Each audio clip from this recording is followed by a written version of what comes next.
separating identity from our mistakes. We got to take into consideration because making a mistake is human, right? We're human. We got to be able to learn from them, right? We shouldn't be beating ourselves up, right? Have compassion, have some love for yourself. You ain't the only one that was going through the same thing, right? So by turning it into who you are is about keeping you stuck, right? So I don't want you to be able to make it seem as if that, right? This is a part of your identity. You're stuck, right? So I want you to separate your identity from who you are, right? From your mistakes, right? They don't define you, right? You're able to learn from them. You're able to grow from them, right? And it doesn't just keep you trapped in regards to this is where you're at in life, right? So I want us to normalize and de-shame. So stick with me, grow with me. We're going to be able to learn throughout this video.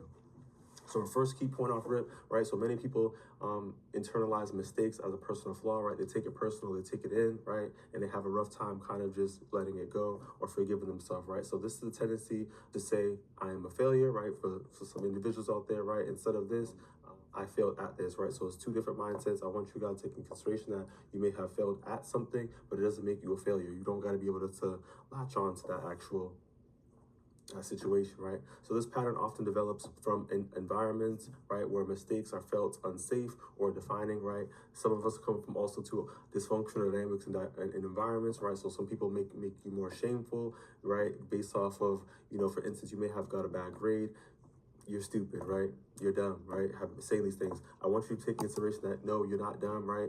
We're learning, we're growing, and people have different educational, developmental disabilities, or they may take them some more time to comprehend, right? So everybody's learning experience and growth is going to be different. That's why it's called IEP, Individual Education Plan. And that's something that even for myself, I had, and I had a, you know what I mean? It took me time to get back, right? But at the end of the day, as long as you're growing, as long as you're learning, as long as you're showing up for yourself. And the big word that I feel like is really important when it comes to education off rip is E, in regards to the letter, and it is effort, right? So as long as you're showing up for yourself, right?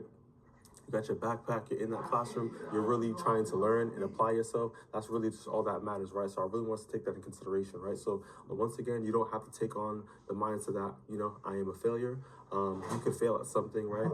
But let's just, you know what I mean? Let's get back into it, right? So some psychoeducation that's going to keep us grounded is understanding that the brain is wired to generate, you know what I mean, from negative experiences, right? When we live in a negative world, right, we're just normalizing, you know what I mean, it's kind of normalized in regards to our process and how we operate. So I really want us to have, like I said, some time for us to have that solitude to check ourselves, because sometimes we got to have that self-awareness and be more intuitive to understand, like, where are these thoughts coming from? Why do I feel this way? Why am I talking myself down? Why is this regular, right? And that's what I'm saying. We got to have that positive mindset to encourage ourselves to really realize, like, no, this ain't it. This ain't that, right? I mean, it's saying, you feel me? These situations they don't define me, right? So that's why we're having this video. That's why we're having this conversation, because I really want us to take